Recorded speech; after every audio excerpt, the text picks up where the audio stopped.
ఘనంగా పెద్దమద్దూరులో తెలుగుదేశం పార్టీ 43వ ఆవిర్భావ దినోత్సవం.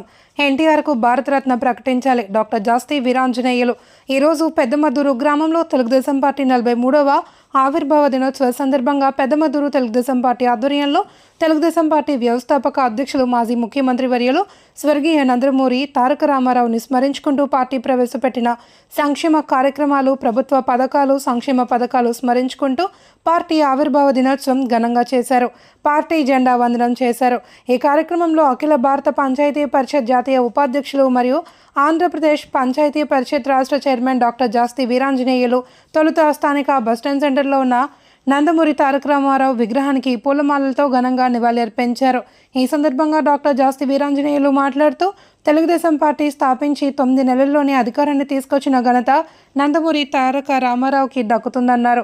ప్రస్తుత టీడీపీ జాతీయ అధ్యక్షులు ముఖ్యమంత్రి చంద్రబాబు నాయుడు ఆధ్వర్యంలో తెలుగుదేశం పార్టీ గడిచిన ఎన్నికల్లో ఘన విజయం సాధించి ప్రజలకు ఎన్నో కార్యక్రమాలను, ఎన్నో సంక్షేమ పథకాలను అందిస్తున్న ఘనత చంద్రబాబుకే దక్కుతుంది అని అన్నారు.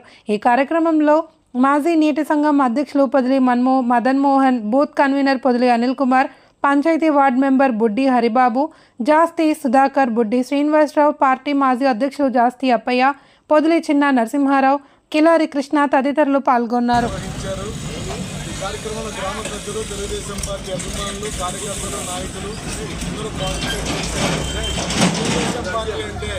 పేద ప్రజల పార్టీ, పేదలకు ₹2 కిలో బియ్యాన్ని ప్రవేశపెట్టి దేశ చరిత్రలోనే ఒక సంచలనానికి నాంది పలికారు అన్న నందమూరి తారక రామారావు గారు. అటువంటి తెలుగుదేశం పార్టీ ఈ రోజున ఆంధ్రప్రదేశ్ రాష్ట్రంలోనే కాదు, ప్రపంచవ్యాప్తంగా దానికి అభిమానులు కూడగట్టుకున్న పార్టీ. రాష్ట్రంలో రాజధాని అమరావతి నిర్మాణం కోసం నడుం బిగించి చంద్రబాబు నాయుడు గారు ప్రణాళికలు రచించి ముందుకెళ్తున్నారు. ప్రపంచంలోనే ఒక గొప్ప మేటి రాజధానిగా భవిష్యత్తులో అమరావతి ఉండబోతుంది. కావున ఈరోజు కార్యక్రమం జయప్రదమైన సందర్భంగా అందరికీ, తెలుగుదేశం పార్టీ శ్రేణులందరికీ కూడా, నాయకులకి వ్యవస్థాపక దినోత్సవ శుభాకాంక్షలు తెలియజేసుకుంటున్నాము.